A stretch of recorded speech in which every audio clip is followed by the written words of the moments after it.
This news is sponsored by St. Joseph Senior Secondary School, Panapur, Kariyat, Bangra, Muzaffarpur.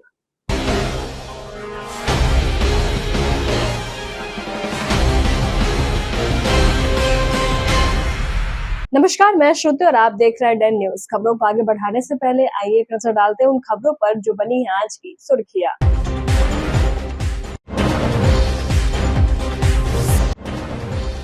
Muzaffarpur में फिर गरजी बंदूकें, bike लूट के दौरान युवक को मारी गोली, इलाके में दहशत का माहौल।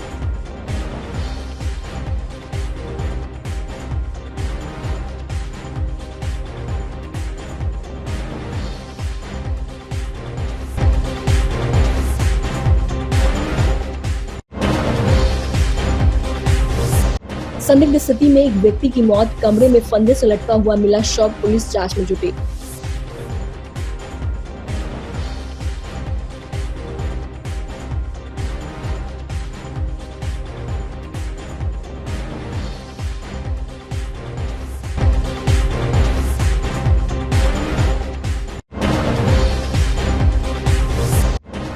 और छुप छुप कर मिलते पकड़े गए प्रेमी प्रेमिका, ग्रामीणों ने पकड़कर करवा दी पकड़ा हुआ ब्याह।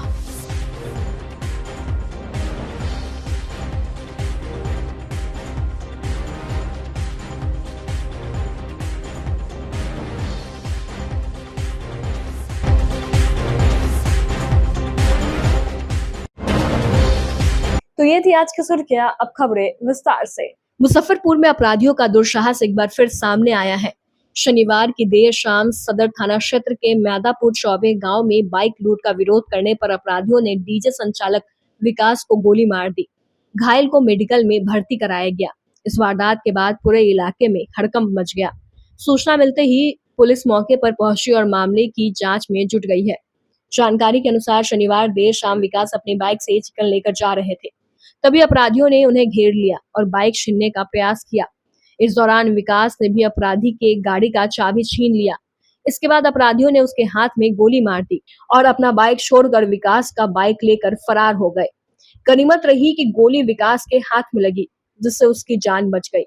गोली चलने की आवाज सुनते ही आसपास के लोग हरकत में आए और घटनास्थल की ओर दौड़े, लेकिन तब तक अपराधी विकास की बाइक लेकर मौके से फरार हो चुके थे। सदर थानेदार अश्मित कुमार ने बताया कि सीसीटीवी के आधार पर अपराधियों की पहचान की जा रही है। आ रहे थे अति चिकन लेके, तो हम आगे थे और पीछे पीछे से पीछा कर रहा था। तो क्या हम आगे, हम घरे पहुंचने वाले थे ना, तो हमें आगे गाड़ी लगा के हमारा गाड़ी के चाबी छीन लिया ना। तो हम उतर के गाड़ी के चाबी जगह छीन लिए ना। तब हम से हिलवा के बिक दिए नीचे खड्डा थोड़ा वो बिक दी ना। तब हम चिल्लाने लगे सबको, तो बचाने के लिए सब दौड़ते आया ना, सब चार करने लगे, बचाओ बचाओ, गाड़ी छीन ना, हमारे गाड़ी की चाबी ले लिया था। तब हम तरू के सब दौड़ते आया तो गोली काट के चलाने लगा। वो हमारे गाड़ी की चाबी लिया था, तो हमारी गाड़िया चलाना, हमको गोली लग गया तो सब भागने लगा हट के। तो उसके बाद वो आया करिएवा, हमारे गाड़ी की चाबी से हमारे वाला गाड़िया लेके भाग गया।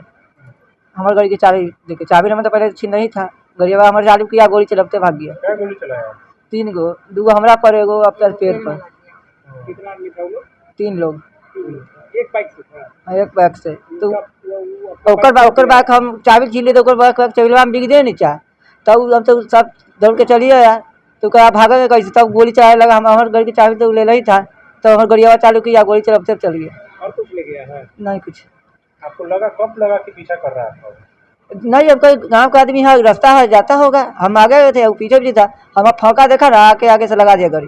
पहुँचने वाले हम घर थे। तब कहाँ जा रहा था? घर पर। किसी को पहचाने उसमें से? नहीं पहचान, सब मुँह बांध ले था, हेमलेट पहन ले था। कितना उम्र है? 25 साल 23 साल के सब उम्र के। एक ही बाइक पर 3 आदमी? एक के बाइक और 3 आदमी। हथियार सबके पास था कि एगो के पास? 3 गो के, तीनों रख ले था। तीनों क्या बोला था कि मार देंगे ना बाइक लेके?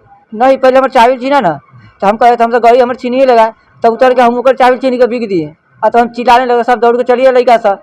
तब उसको चढ़ाने लगा, हम तो समझ गए थे हमका मार के, सब होते ठीक है कर देगा वो। हमारे चाबी छीना था तब गोली चलाने लगा, तब हमारी गाड़ी चालू किया, भाग गया लेके गाड़ी। कौन बाइक है आपका? अपाची वाले है। अपाची। और उसका कौन बाइक? अपाची था, ओकर बुल्लू था, कहूँ छीनिए के लाए हुआ था। विकास कुमार नाम के व्यक्ति जो मादापुर चौक के वार्ड नंबर 1 के निवासी है, कल रात्रि 7 साढ़े 7 के बीच पकड़ी मोड़ से मीट खरीद के आ रहे थे अपने अपाची बैग से।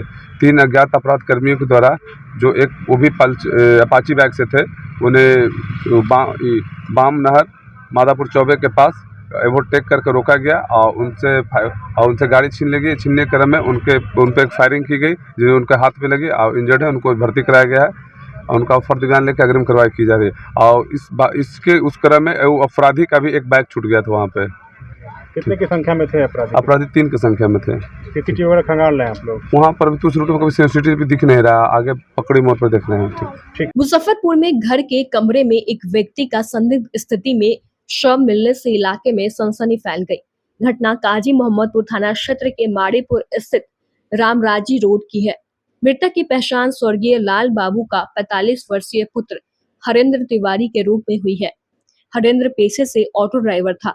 रविवार की शाम उसकी पत्नी रेखा देवी जब घर में पहुंची तो पंखे से लटका हुआ शव देखी, जिसके बाद परिवार में कोहराम मच गया। स्थानीय लोगों ने इसकी सूचना पुलिस को दी।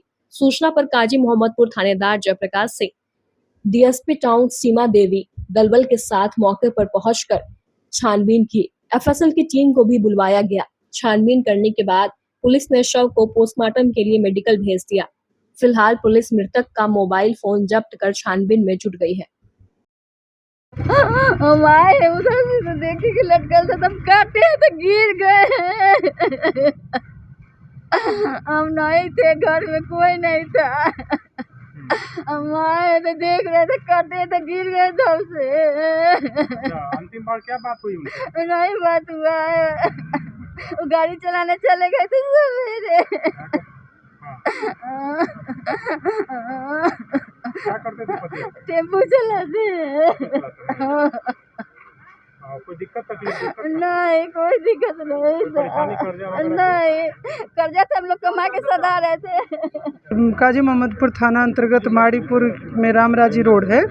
वहाँ पर एक हरेंद्र तिवारी है, उम्र लगभग 45 से 50 के बीच में है।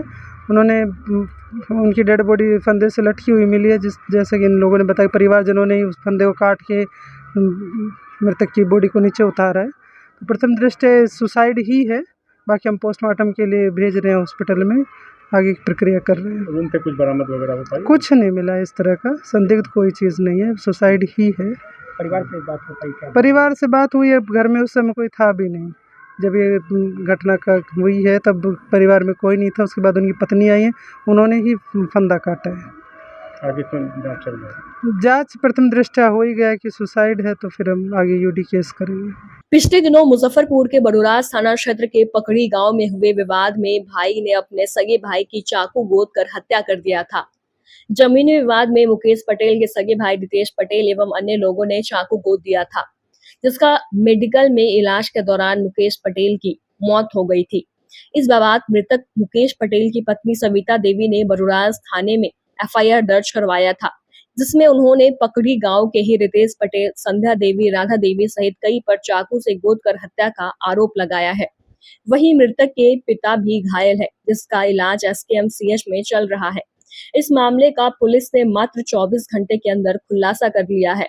मामले की जानकारी देते हुए डीएसपी पश्चिमी वन सुचित्रा कुमारी ने बताया कि बड़ूराज थाना अध्यक्ष के नेतृत्व में एक टीम बनाई गई थी। उसी टीम ने मृतक मुकेश पटेल के भाई रितेश पटेल और उसकी पत्नी को गिरफ्तार कर लिया है। उन्होंने बताया कि जमीन बंटवारे को लेकर भाई भाई में विवाद था, जिसको लेकर यह घटना को अंजाम दिया गया है। फिलहाल दोनों आरोपियों को न्यायिक हिरासत में भेज दिया गया है। दिनांक 14/6/25 को बड़ूराज के पकड़ी ग्राम में ऐसी सूचना मिली कि एक सगे भाई ने अपने दूसरे सगे भाई की हत्या कर दी है जमीन बंटवारे के विवाद में। तो थानाध्यक्ष के द्वारा जो है एक टीम बनाया गया, जिसमें कि एसआई अरविंद गिरी, जग्गू बिंद और एएसआई विनोद कुमार शामिल थे। एफआईआर रजिस्टर किया गया और उसके बाद जो है तत्पश्चात छापेमारी की गई। छापेमारी में जिसने चाकू मार के हत्या की है अपने सगे भाई की, वो गिरफ्तार हो गया है और जो पत्नी है उसकी वो गिरफ्तार हो गई है। चूंकि 6 नामजद अभियुक्त हैं, 2 लोगों की गिरफ्तारी हुई है, 4 लोगों के गिरफ्तारी के लिए छापामारी चल रहा है। महज 24 घंटे में जो है वो कांड का उद्भेदन हुआ है। हत्या के कारण क्या है? जमीन बंटवारा जो है मेन रीजन था। दोनों भाई जो है, दोनों सगे भाई है, वो जमीन बंटवारे को लेके ही डेली आपस में लड़ाई झगड़ा करते। ऐसी चर्चा है कि बाकी लोग आमुख दर्शक बने रहे इस बारे में बहुत ज्यादा सूचना प्राप्त नहीं है। कार्रवाई होगी। हाँ, वो देखा जाएगा जिस हिसाब से इन्वेस्टिगेशन के दौरान अगर इस तरह का कुछ मैटर आता है तो कार्रवाई होगी। मुजफ्फरपुर में एक प्रेमी जोड़े को ग्रामीणों ने बड़ा सबक दिया। आपत्तिजनक हालत में पकड़े जाने के बाद शादी करवा दी। इसके साथ अनोखे तरीके से विदाई की गई है, जिसका वीडियो सोशल मीडिया पर खूब वायरल हो रहा है। वायरल वीडियो औराई थाना क्षेत्र के एक गांव से सामने आया है। बताया जा रहा है युवती मवेशी का चारा लाने घर से निकली। उस दौरान प्रेमी को सुनसान गाछी में बुलाया। पहले तो बातचीत की, फिर दोनों गलत काम करने लगे। इस बीच लोगों की नजर पड़ गई, दोनों को पकड़ लिया गया। दोनों की पिटाई भी की गई। उस दौरान लोगों की भीड़ जमा हो गई। स्थानीय लोगों ने युवती के परिजन को इस बात की जानकारी दी। मौके पर बुलाया गया, जिसके बाद दोनों से पूछताछ की गई। उस दौरान बताया, हम दोनों प्यार करते हैं, शादी भी करना चाहते हैं। जिसके बाद सिंदूर मंगवाई गई। प्रेमिका की मांग भरकर दोनों को विदा कर दिया गया। मुजफ्फरपुर में शादी के 16 साल बाद 3 बच्चों की मां को इश्क का बुखार ऐसा चढ़ा कि वो पति को चकमा देकर तीसरी बार देवर के साथ फरार हो गई। उसकी इस आदत की वजह से पति और 3 बच्चे काफी परेशान हैं। मां के बिना बच्चे बिलख रहे हैं। मामला औराई थाना क्षेत्र जोंकी की है। बताया जा रहा है मुनेश्वर राय मुंबई में ट्रक चालक का काम करते हैं।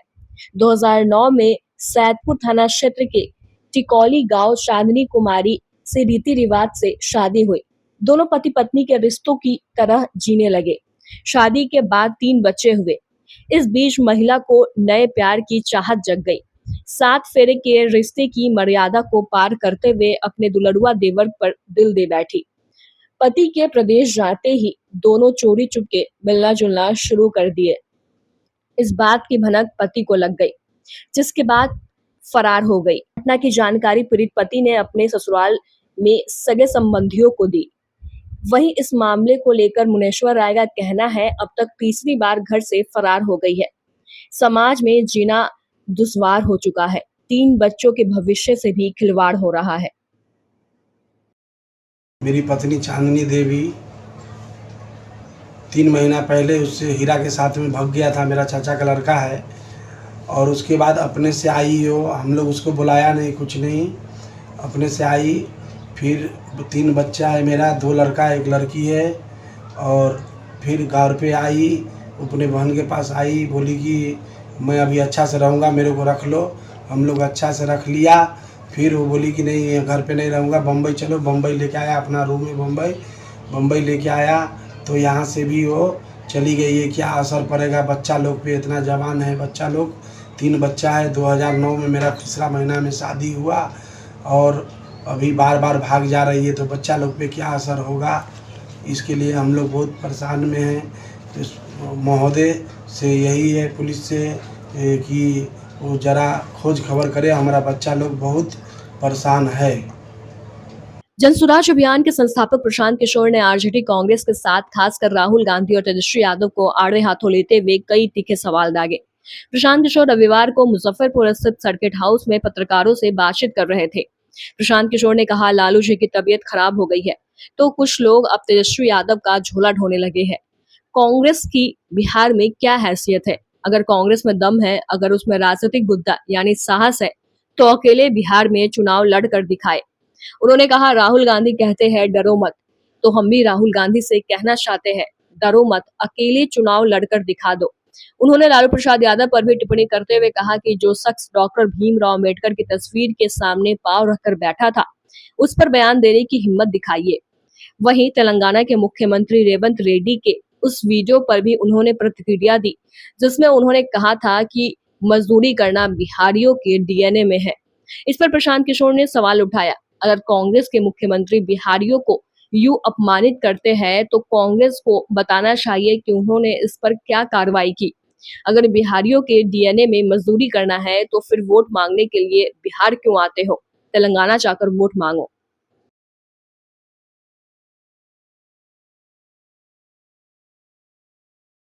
कैमरे पर पा रहे हैं, अशोक चौधरी का क्या औकात है? कैमरे पर पा रहे हैं, नीतीश कुमार का मानसिक हालत ठीक नहीं है, नीतीश कुमार मानसिक तौर पर स्वस्थ नहीं है। इससे बड़ा तो कोई मानहानि नहीं होगा। अगर दम है तो नीतीश कुमार और पूरी सरकार मिल के प्रशांत किशोर पर मानहानि का केस करे कि प्रशांत किशोर गलत बोल रहे हैं, नीतीश कुमार मानसिक तौर पर स्वस्थ हैं। प्रशांत किशोर कह रहे हैं कि नीतीश कुमार मानसिक तौर पर स्वस्थ नहीं है। दम है तो मानहानि का केस करके दिखा दें, पता चल जाएगा अभी सामने। क्या झोला ढो रही है, लालू जी की तबीयत खराब हुई तो तेजस्वी का झोला ढो रहे हैं, उस दल की आप बात करते हैं। कांग्रेस की बिहार में क्या हैसियत है? अगर कांग्रेस की हैसियत है, राहुल गांधी को गुदा है, राजनीतिक गुदा है, कहते हैं ना कि डरो मत, राहुल गांधी कहते हैं डरो मत, तो हम भी कह रहे हैं भैया डरो मत। है हिम्मत तो बिहार में अकेले चुनाव लड़के दिखा दो, है हिम्मत तो लालू जी कल अम्बेडकर बाबा साहब के फोटो के सामने पैर रखे थे, उस पर बयान देके दिखा दो। कहते हो ना डरो मत, तो दिखाओ बयान देके कि तुम्हारे तेलंगाना के चीफ मिनिस्टर ने रेवंत रेड्डी ने कहा, याद रखिए कांग्रेस के मुख्यमंत्री ने कहा वीडियो पर कि बिहारियों का डीएनए है मजदूरी करने का, बिहार के लोग मजदूरी करने के लिए पैदा हुए हैं। तो अगर नहीं डर रहे हो, हिम्मत है, बिहार में आते हो तो बताओ कि तुमने तेलंगाना के मुख्यमंत्री के इस बयान पर क्या जवाब दिया, क्या कार्रवाई की। अगर बिहार के लोग मजदूरी करने के लिए पैदा हुए हैं तो भाई तुम बिहार में वोट लेने काहे आए हो? तेलंगाना में ही राजनीति करके देख लो। डीपीएस ग्रुप ऑफ इंस्टीट्यूशन आपके लिए सुनहरा अवसर लेकर आया है।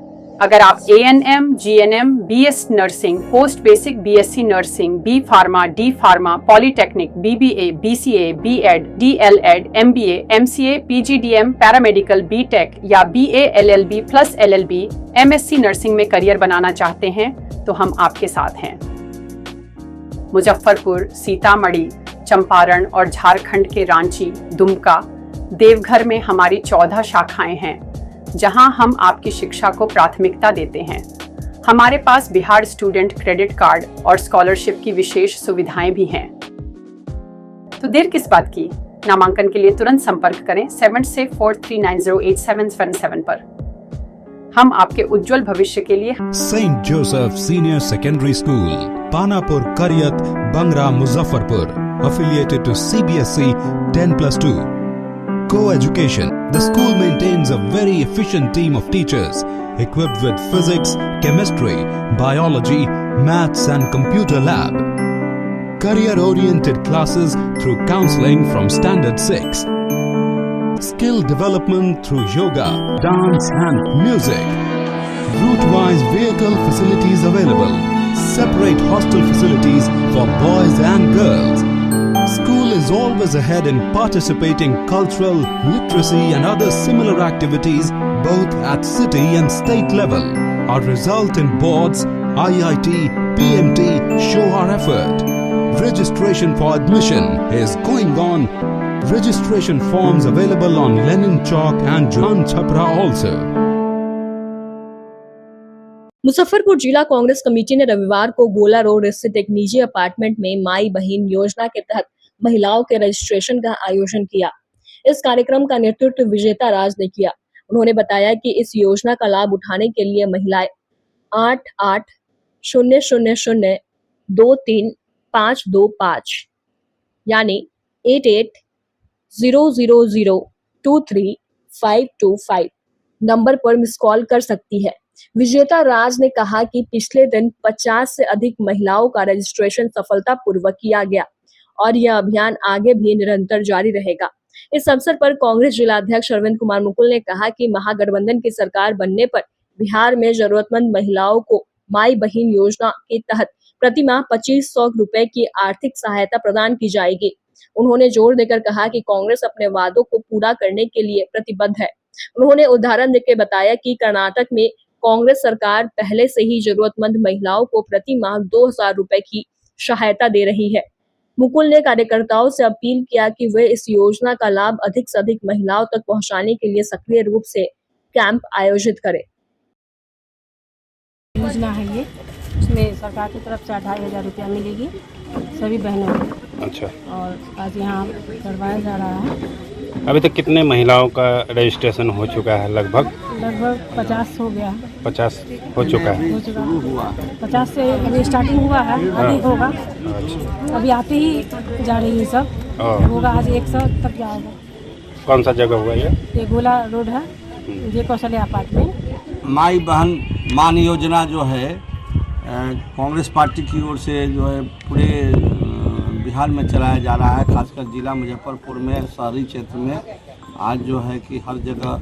तो आज गोला बांध रोड कौशल्या अपार्टमेंट में जो है विजेता राज्य के नेतृत्व में आज चलाया गया, जिसमें भारी संख्या में महिलाएं आई हैं और 2500 रुपया गठबंधन की सरकार बनते ही सबके अकाउंट में 2500 रुपया मिलेगा। यह वादा है, जैसे कि कांग्रेस सरकार कर्नाटक में भी, झारखंड में, हिमाचल में जहाँ जहाँ वादा की थी वहाँ वहाँ लागू कर दी है, झारखंड में भी लागू है। उसी तरह यहाँ भी जो है कि कांग्रेस महागठबंधन की सरकार बनेगी और तुरंत 2 दिन के अंदर लागू किया जाएगा और सभी के खाता में उसका बाकायदे से हम लोग रजिस्ट्रेशन करवा रहे हैं। और मिस कॉल जिनका मोबाइल है उनसे मिस कॉल किया जा रहा है, रजिस्ट्रेशन किया जा रहा है। ऐप के माध्यम से भी, ऑनलाइन भी, ऑफलाइन भी, दोनों से जो है कि माई बहन मान योजना किया जा रहा है और काफ़ी संख्या में जो है महिलाओं का रुझान है। और निश्चित तौर पर जो सरकार जो है ये 4 महीना के अंदर जो चुनाव विधानसभा का होगा और जब सरकार बनेगी तो कर्नाटक और झारखंड के तर्ज पर यहाँ भी जो है। रविवार को कावड़ियों के सेवा में समर्पित संगठन शिव सेवा समिति के द्वारा सावन के मद्देनजर मुजफ्फरपुर के रंजू शाह लेन स्थित एक सदस्य के आवास पर एक अहम बैठक आयोजित किया गया, जिसमें कुढ़नी के NH-22 चंद्रहट्टे स्थित शंभू मार्केट में सावन में लगाए जाने वाले निःशुल्क कावड़िया सेवा शिविर की तैयारियों पर चर्चा किया गया। साथ ही लगातार 17 वर्षों से लग रहे शिविर को इस साल और भी बेहतर कैसे बनाया जाए और कांवड़ियों को बेहतर सुविधा प्रदान किया जाए, इस पर विस्तार से चर्चा किया गया। वहीं इस दौरान पिछले साल शिविर में कांवड़ियों की उत्कृष्ट सेवा करने वाले सदस्यों को अंग वस्त्र देकर सम्मानित किया गया। शिव सेवा समिति के संयोजक मुकेश कुमार पटेल ने बताया कि शिव सेवा समिति के द्वारा लगातार 16 वर्षों से निःशुल्क कांवड़िया सेवा शिविर लगाया जाता है। इस बार 17वां वर्ष है। बैठक में हम लोगों ने निर्णय लिया कि अगले बैठक में शिव सेवा समिति की कार्यकारिणी का गठन किया जाएगा। किए क्या कुछ जी, आज से इस शिविर में बैठक किया गया है कि किस तरह कैसे कैसे कांवड़ियों की सेवा किया जाए और जितने भी पिछले वर्ष जो हमारे कार्यकर्ताओं ने अच्छा प्रदर्शन किया उनको अंग वस्त्र देकर हमारे अध्यक्ष जी द्वारा सम्मानित किया गया है। और इस 2025 का शिविर भव्य तरीके से शिव सेवा समिति लगाने जा रही है, जिसमें हमारे सभी सदस्यों का सहयोग रहेगा। इसी बात पर चर्चा हुई है और आगे भी जारी रहेगा। क्या परिचय होगा? बाबा गरीबनाथ सेवा दल रामगढ़ परिवार ने रविवार को मुजफ्फरपुर के समाहरणालय स्थित भारत माता पार्क में एक महत्वपूर्ण बैठक आयोजित की। इस बैठक में आगामी श्रावणी मेला के दौरान बाबा गरीबनाथ मंदिर में जलाभिषेक के लिए आने वाले कांवड़ियों की सेवा और सुविधाओं को लेकर विस्तृत चर्चा हुई। साथ ही मेले की तैयारियों और सेवा कार्यों के लिए रणनीति तैयार की गई। सेवा दल के अध्यक्ष चंदन कुमार ने बताया कि विगत 3 वर्षों से उनका संगठन श्रावणी मेले में कांवड़ियों की निस्वार्थ सेवा करता आ रहा है। इस दौरान मंदिर में सेवा देने के साथ शिविर लगाकर कांवड़ियों को निःशुल्क भोजन, पेयजल, दवाइयाँ और अन्य आवश्यक सुविधाएं प्रदान की जाती है। उन्होंने कहा कि संगठन का एकमात्र उद्देश्य है कि बाबा की नगरी में आने वाले प्रत्येक कांवड़िया को किसी भी प्रकार की असुविधा का सामना न करना पड़े। बैठक में सभी सदस्यों ने कांवड़ियों की सेवा में पूर्ण समर्पण के साथ कार्य करने का संकल्प लिया। सेवा दल ने मेले के दौरान स्वच्छता, सुरक्षा और व्यवस्था बनाए रखने पर भी विशेष ध्यान देने का निर्णय लिया, ताकि कांवड़ियों को सुगम और सुखद अनुभव प्राप्त हो। सेवा दल रामगढ़ परिवार पिछले 3 सालों से ये 4थी वर्ष भी हमारी है, जो हम लोग मंदिर में सेवा देते हैं मंदिर प्रशासन के द्वारा। और उसके बाद हम लोग अपना शिविर लगाते हैं। उस शिविर की हम लोग की तैयारी चल रही है कि कैसे कांवड़ियों को किसी प्रकार का दिक्कत ना हो। तो उन्हें निःशुल्क हम लोग भोजन भी करवाते हैं। भोजन की क्या व्यवस्था की शुद्ध होनी चाहिए, क्या क्या व्यवस्था होना चाहिए, जल का, शरबत का, सत्तू का, फल का, जो उपवास आते हैं जल चढ़ाते हैं उनके लिए फलाहार का जो व्यवस्था है, ठीक है, उनको क्या क्या सुविधा देना चाहिए, के उनके लिए व्यवस्था किया जा रहा है। और हमारे संस्था में सभी सदस्य का बहुत बड़ा सहयोग रहता है और अच्छा से हम लोग सेवा करते हैं। बस हमारा उद्देश्य भी है सेवा करना, सेवा से जुड़े हुए हैं, सेवा करते हैं। चंदन कुमार, बाबा गरीबनाथ सेवा दल, रामगढ़ परिवार। हर वर्ष की तरह इस वर्ष भी श्रावणी मेले के शुभारंभ पर महाकाल सेवा दल द्वारा पालकी शोभा यात्रा का आयोजन किया जाएगा। यह शोभा यात्रा 13 जुलाई 2025 को दोपहर 3 बजे सिकंदरपुर सीढ़ी घाट से शुरू होकर शहर के विभिन्न मार्गों से गुजरते हुई बाबा गरीबनाथ मंदिर पहुंचकर समाप्त होगी। इस आयोजन की रूपरेखा और सफलता के लिए रविवार को आमगोला स्थित एक निजी विवाह भवन में महाकाल सेवा दल ने अपने सदस्यों और शहर के प्रबुद्धजनों के साथ महत्वपूर्ण बैठक की। सेवा दल के अध्यक्ष आकाश कुमार चौधरी ने बताया कि संगठन पिछले 10 वर्षों से कांवड़ियों की निस्वार्थ सेवा कर रहा है, जबकि विगत 4 वर्षों से महाकाल की पालकी शोभा यात्रा का आयोजन किया जा रहा है। इस वर्ष यह आयोजन और भव्य रूप से होगा। उन्होंने कहा कि शोभा यात्रा का उद्देश्य श्रावणी मेले की आध्यात्मिकता को बढ़ाना और भक्तों में उत्साह जागृत करना है। बैठक में यात्रा के मार्ग, सुरक्षा और व्यवस्था को लेकर विस्तृत चर्चा हुई। सेवा दल ने सभी से इस धार्मिक आयोजन में सहयोग की अपील की ताकि यह कार्यक्रम भक्तिमय वातावरण में संपन्न हो।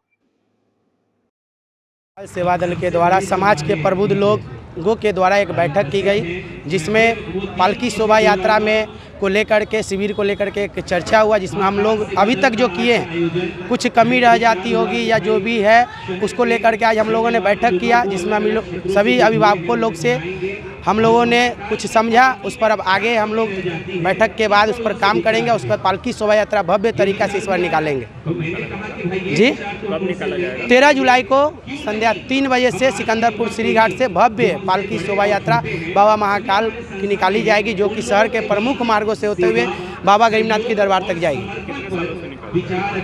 ये 4 साल से हम लोग पालकी शोभा यात्रा निकाल रहे हैं। महाकाल सेवा दल 10 वर्षों से लगातार कांवड़िया भक्तों की सेवा कर रही है। रविवार को मां जानकी सेवा भारती उत्तर बिहार द्वारा विश्व रक्तदान दिवस पर रक्तदान शिविर का मुजफ्फरपुर के जवाहरलाल रोड स्थित उत्तर बिहार वाणिज्य एवं उद्योग परिषद के सभा कक्ष में आयोजित किया गया। शिविर का उद्घाटन लघु उद्योग भारती एवं उत्तर बिहार वाणिज्य एवं उद्योग परिषद के अध्यक्ष श्याम सुंदर भीमसेरिया के द्वारा दीप प्रज्वलित कर किया गया। मौके पर मुख्य अतिथि चंद्रमोहन खन्ना, विभाग प्रचारक राजेंद्र प्रसाद, शिव शंकर साहू, भारत भूषण अग्रवाल, भानुशंकर श्रीवास्तव, के चौधरी, अरुण पांडे एवं जनहितैषिता के संस्थापक प्रिंशो मोदी उपस्थित रहे। रक्तदान शिविर में व्यक्तियों ने मानवता का परिचय देते हुए थैलेसीमिया पीड़ित बच्चों एवं कैंसर पीड़ित रोगियों को रक्तदान कर सहयोग किया। शिविर को सफल बनाने में सज्जन शर्मा, प्रमोद जजोदिया, श्याम भरतिया, रवि मोटानी, श्रवण सराफ, मुकेश अग्रवाल सहित अन्य लोगों का सहयोग रहा। यह चेंबर में आयोजन जरूर किया गया है, लेकिन यह कार्यक्रम जो है वो सेवा भारती का है। सेवा भारती पूरे देश भर में सेवा का काम करती है और अपने उत्तर बिहार प्रांत में इसका अभी गठन हुआ है। इसके गठन होने के बाद पहला कार्यक्रम रक्तदान शिविर, रक्तदान दिवस के अवसर पर आज ये रक्तदान शिविर लगाया गया है। इसके लिए चेंबर ऑफ कॉमर्स की ओर से हम लोगों की बहुत बहुत शुभकामना है। और चेंबर चूँकि लगातार इन कार्यों में सक्रिय रहता है और अपनी भूमिका को निर्वहन करने में कहीं भी पीछे नहीं रहता है, उसी के तहत आज हम लोगों ने सेवा भारती का कार्यक्रम अपने परिसर में आयोजन करने का काम किया है। धन्यवाद। आज उत्तर बिहार सेवा भारती के माध्यम से रक्तदान का कार्यक्रम रक्तदान दिवस के अवसर पर किया जा रहा है।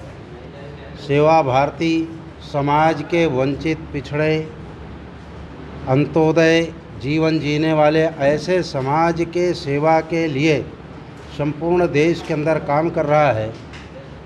उत्तर बिहार के अंदर पहली बार अभी तत्काल में सेवा भारती की स्थापना हुई और इस सेवा भारती के अंतर्गत पहला ये कार्यक्रम हुआ है। सेवा भारती का कार्यक्रम आगे समाज के बीच में सेवा के क्षेत्र में निरंतर आगे बढ़ता रहे, इसके लिए मेरी शुभकामना है। और चैम्बर्स ऑफ कॉमर्स लगातार समाज के सेवा में लगा रहता है। सेवा भारती के लिए ये स्थान उपलब्ध कराया है। उत्तर बिहार सेवा भारती की स्थापना के बाद सर्वप्रथम मानवता की रक्षा हेतु थैलीसीमिया ग्रसित बच्चों और कैंसर पीड़ित रोगियों के लिए रक्त की बहुत आवश्यकता पड़ती है और जिस घर में इस प्रकार का ये दुर्दांत कष्ट आता है वो शायद वही व्यतीत कर सकते हैं।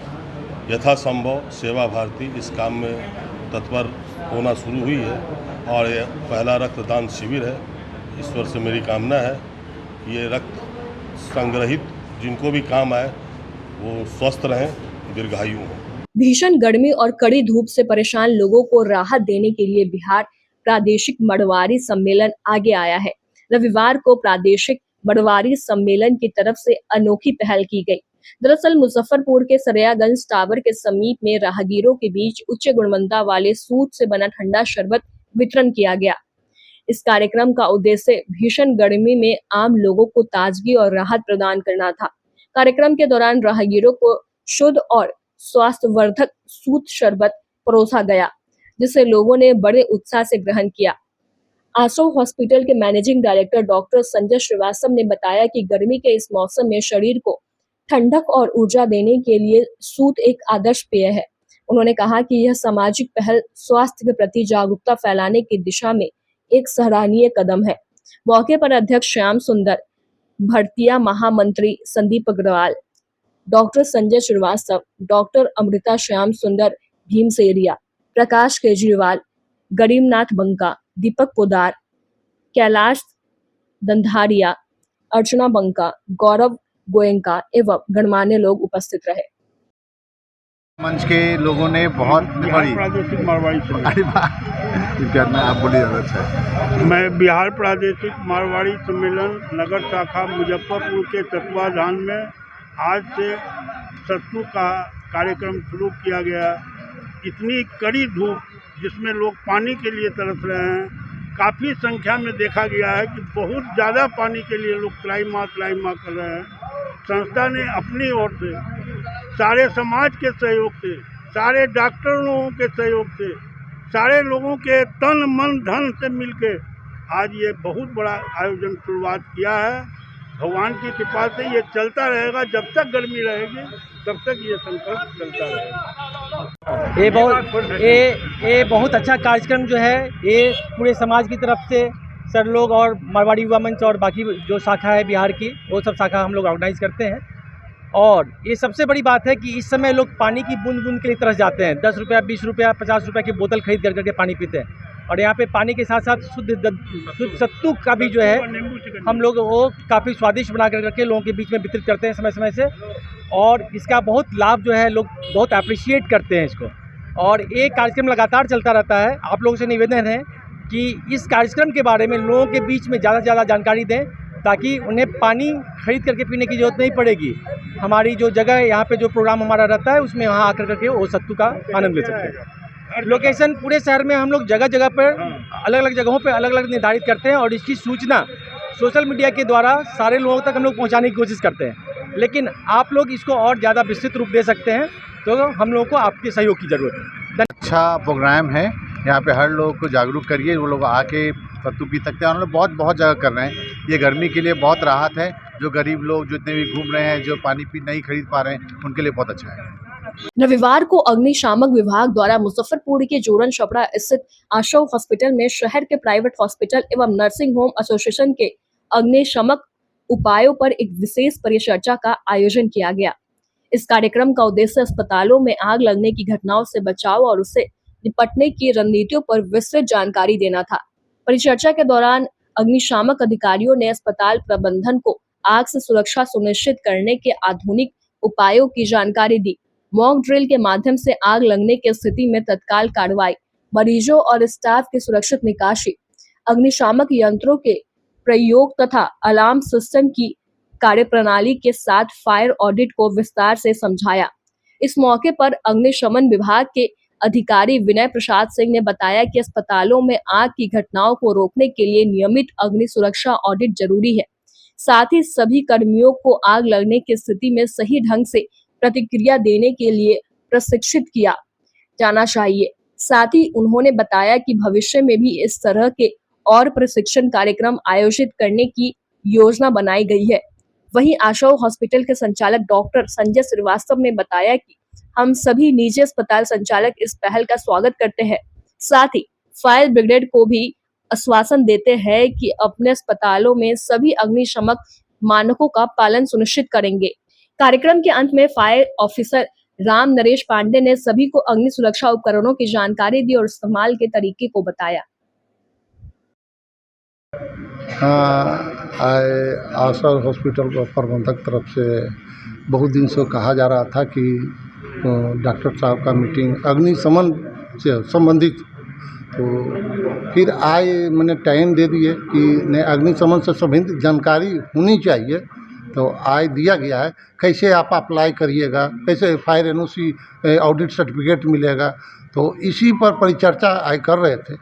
हॉस्पिटल में क्या क्या फायर इक्विपमेंट लगना चाहिए, उससे कैसे आप बचाव करते हैं, लग गया है और उसमें बचाव कैसे करिएगा, ये सब सभी विषयों पर सर से डॉक्टर सर से सब संवाद हो रहा था, बातचीत विचार हो रहा था। थोड़ी है यहाँ पे हम लोग काफ़ी सारे डॉक्टर्स इकट्ठे हैं यहाँ पे, और इसमें डिपार्टमेंट की तरफ से, फायर डिपार्टमेंट की तरफ से भी बहुत सारे लोग हमारे साथ में यहाँ पे उपस्थित हैं। और जानकारी व्यक्ति के रूप में विनय प्रसाद सिंह सर हमारे साथ में हैं, डिस्ट्रिक्ट फायर ऑफिसर। तो बहुत सारी जानकारी हम लोग को मिली हैं और मुझे लगता है कि ये सारी जानकारी डॉक्टर्स के साथ साथ हमारी पूरी टीम को भी होनी चाहिए, जैसा कि अभी सर बता रहे थे, क्योंकि अकेला कोई भी प्रबंधक या डॉक्टर जो है आग बुझाने में कभी भी सफल नहीं हो सकता है जब तक हमारे टीम के हर एक मेंबर को फायर फाइटिंग के बेसिक जानकारियों के बारे में नहीं बताया जाए। तो इसी सब के बारे में हम लोग यहाँ पे इकट्ठे हुए हैं और काफ़ी सारे लोग इससे लाभान्वित हो रहे हैं और मुझे लगता है कि समय समय पे इस तरह के कार्यक्रम करने की ज़रूरत है और हम लोग बहुत इसके लिए अपने आप को प्रिविलेज महसूस करते हैं कि समय समय पर सर आते हैं और हमारे यहाँ मॉक ड्रिल कराते रहते हैं। आज की खबरों में बस इतना ही। कल फिर मिलेंगे कुछ नई खबरों के साथ, तब तक के लिए हमें दीजिए इजाजत। नमस्कार। डीपीएस ग्रुप ऑफ इंस्टीट्यूशन आपके लिए सुनहरा अवसर लेकर आया है। अगर आप ANM, GNM, BS nursing, post basic BSc nursing, B pharma, D pharma, polytechnic, BBA, BCA, B.Ed, DLEd, MBA, MCA, PGDM, paramedical, B.Tech या BA LLB plus LLB, MSc nursing में करियर बनाना चाहते हैं तो हम आपके साथ हैं। मुजफ्फरपुर, सीतामढ़ी, चंपारण और झारखंड के रांची, दुमका, देवघर में हमारी 14 शाखाएं हैं जहां हम आपकी शिक्षा को प्राथमिकता देते हैं। हमारे पास बिहार स्टूडेंट क्रेडिट कार्ड और स्कॉलरशिप की विशेष सुविधाएं भी हैं। तो देर किस बात की, नामांकन के लिए तुरंत संपर्क करें 7643908777 पर। हम आपके उज्जवल भविष्य के लिए Saint Joseph senior secondary school, Panapur, Kariyat, Bangra, Muzaffarpur, affiliated to CBSE 10+2. Co-education. The school maintains a very efficient team of teachers equipped with physics, chemistry, biology, maths and computer lab. Career-oriented classes through counseling from Standard 6. Skill development through yoga, dance and music. Route-wise vehicle facilities available. Separate hostel facilities for boys and girls. School is always ahead in participating cultural, literacy and other similar activities both at city and state level. Our result in boards, IIT, PMT show our effort. Registration for admission is going on. Registration forms available on Lenin Chowk and Jan Chhapra also.